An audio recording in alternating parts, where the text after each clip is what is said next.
The Oval Portrait by Edgar Allan Poe. Recording by Martin Reyto. The chateau into which my valet had ventured to make forcible entrance, rather than permit me in my desperately wounded condition to pass a night in the open air, was one of those piles of commingled gloom and grandeur which have so long frowned among the Apennines, not less in fact than in the fancy of Mrs. Ratcliffe. To all appearance it had been temporarily and very lately abandoned. We established ourselves in one of the smallest and least sumptuously furnished apartments. It lay in a remote turret of the building. Its decorations were rich, yet tattered and antique. Its walls were hung with tapestry and bedecked with manifold and multiform armorial trophies, together with an unusually great number of very spirited modern paintings in frames of rich golden arabesque. In these paintings, which depended from the walls not only in their main surfaces, but in very many nooks which the bizarre architecture of the chateau rendered necessary, in these paintings my incipient delirium perhaps had caused me to take deep interest, so that I bade Pedro to close the heavy shutters of the room, since it was already night, to light the tongues of a tall candelabrum which stood by the head of my bed, and to throw open far and wide the fringed curtains of black velvet which enveloped the bed itself. I wished all this done that I might resign myself, if not to sleep, at least alternately to the contemplation of these pictures, and the perusal of a small volume which had been found upon the pillow, and which purported to criticize and describe them. Long, long I read, and devotedly I gazed. Rapidly and gloriously the hours flew by, and the deep midnight came. The position of the candelabrum displeased me, and, outreaching my hand with difficulty, rather than disturb my slumbering valet, I placed it so as to throw its rays more fully upon the book. But the action produced an effect altogether unanticipated.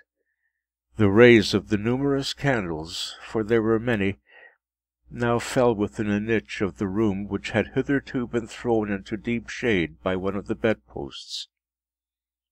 I thus saw in vivid light a picture all unnoticed before. It was the portrait of a young girl just ripening into womanhood. I glanced at the painting hurriedly, and then closed my eyes.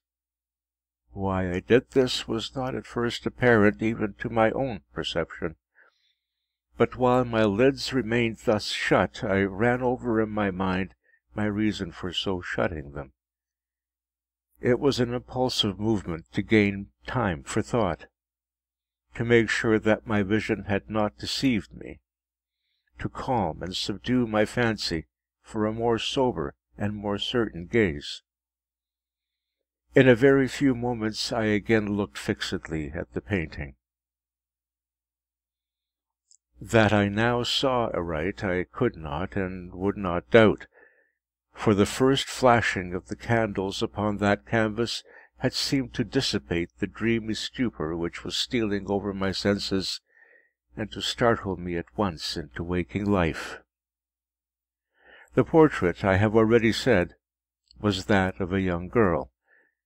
It was a mere head and shoulders, done in what is technically termed a vignette manner, much in the style of the favourite heads of Sully.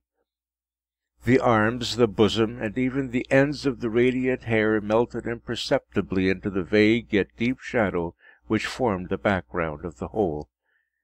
The frame was oval, richly gilded and filigreed in Moresque. As a thing of art, nothing could be more admirable than the painting itself, but it could have been neither the execution of the work nor the immortal beauty of the countenance which had so suddenly and so vehemently moved me. Least of all could it have been that my fancy shaken from its half-slumber, had mistaken the head for that of a living person. I saw at once that the peculiarities of the design, of the vignetting, and of the frame must have instantly dispelled such idea, must have prevented even its momentary entertainment. Thinking earnestly upon these points, I remained, for an hour perhaps, half sitting, half reclining, with my vision riveted upon the portrait. At length, satisfied with the true secret of its effect, I fell back within the bed.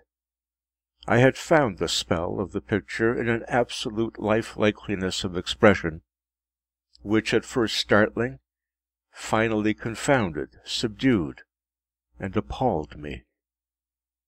With deep and reverent awe I replaced the candelabrum in its former position. The cause of my deep agitation being thus shut from view, I sought eagerly the volume which discussed the paintings and their histories. Turning to the number which designated the oval portrait, I there read the vague and quaint words which follow. She was a maiden of rarest beauty, and not more lovely than full of glee. And evil was the hour when she saw and loved and wedded the painter. He, passionate, studious, austere, and having already a bride in his art. She, a maiden of rarest beauty, and not more lovely than full of glee. All light and smiles, and frolicsome as the young fawn, loving and cherishing all things, hating only the art which was her rival, dreading only the palette and the brushes and other untoward instruments which deprived her of the countenance of her lover. It was thus a terrible thing for this lady to hear the painter speak of his desire to portray even his young bride. But she was humble and obedient, and sat meekly for many weeks in the dark high turret chamber, where the light dripped upon the pale canvas only from overhead. But he, the painter, took glory in his work, which went on from hour to hour and from day to day. And he was a passionate and wild and moody man, who became lost in reveries, so that he would not see that the light which fell so ghastly in that lone turret withered the health and the spirits of his bride, who pined visibly to all but him. Yet she smiled on, and still on, uncomplainingly, because she saw that the painter, who had high renown, took a fervid and burning pleasure in his task, and wrought day and night to depict her who so loved him, yet who grew daily more dispirited and weak.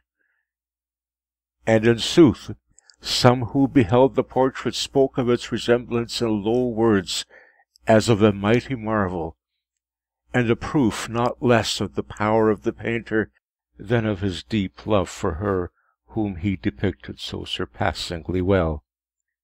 But at length, as the labour drew nearer to its conclusion, there were admitted none into the turret, for the painter had grown wild with the ardour of his work, and turned his eyes from the canvas rarely, even to regard the countenance of his wife.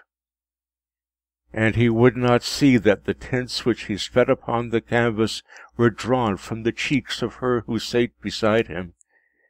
And when many weeks had passed, and but little remained to do save one brush upon the mouth and one tint upon the eye, the spirit of the lady again flickered up as the flame within the socket of the lamp, and then the brush was given, and then the tint was placed, and for one moment the painter stood entranced before the work which he had wrought.